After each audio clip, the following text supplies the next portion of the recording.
Bab 9, ayat ini menata dunia tanpa menjanjikannya. Ayat ini tidak pernah datang dengan janji kemewahan, kekuasaan, atau kemudahan hidup yang selalu menyenangkan. Ia hadir dengan sesuatu yang jauh lebih halus, yaitu penataan batin.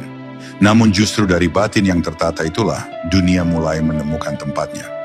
Para malaikat mencatat bahwa ketika ayat ini hidup dalam kesadaran, seorang hamba berhenti mengejar dunia dengan gelisah. Ia bekerja, berusaha, dan berjalan, tetapi tidak lagi menggantungkan jiwanya pada hasil.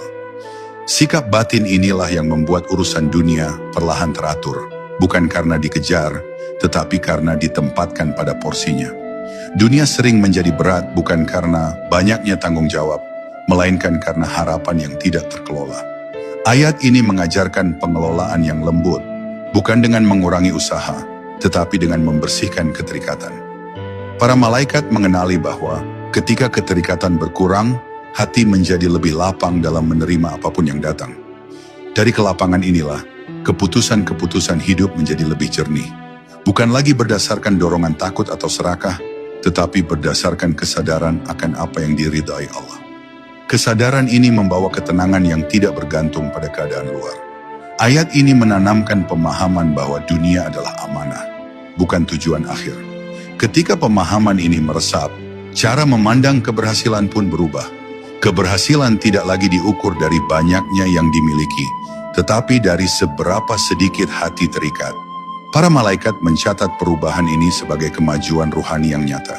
Dan kemajuan seperti ini sering diikuti oleh keberkahan yang tidak selalu terlihat, namun terasa. Hidup menjadi lebih sederhana, tetapi tidak kosong. Lebih tenang, meski tidak selalu mudah. Seringkali orang terkejut melihat bagaimana seseorang yang dekat dengan ayat ini tampak mampu menjalani hidup dengan ringan. Bukan karena ia bebas dari masalah, tetapi karena ia tidak lagi memikul semuanya sendirian.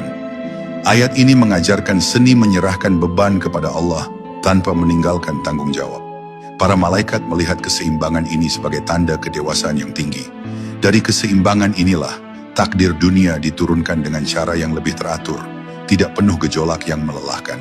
Ketika ayat ini telah menata batin, dunia pun mengikuti dengan sendirinya. Bukan sebagai pusat perhatian, tetapi sebagai ladang pengabdian. Para malaikat mencatat bahwa seorang hamba telah memahami fungsi hidupnya di dunia. Bukan untuk menguasai, tetapi untuk menjaga dan memaknai. Dari pemahaman inilah, ayat ini menjalankan perannya secara utuh, menata dunia tanpa menjanjikannya, memberikan ketenangan tanpa harus menghilangkan ujian, dan mengarahkan jiwa agar tetap berdiri seimbang di antara tanggung jawab dunia dan kerinduan kepada Allah.